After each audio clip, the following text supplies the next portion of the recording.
finish করা নাই হ্যাঁ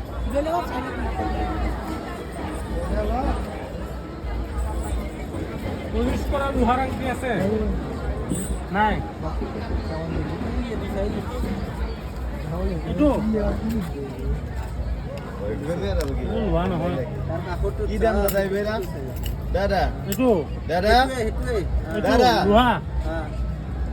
কি বস্তু কি দাম এইটো 200 টকা আৰু এইটো 150 আছে কিমান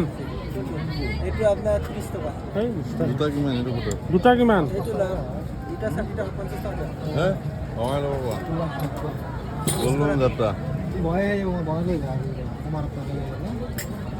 ল'ব নেকি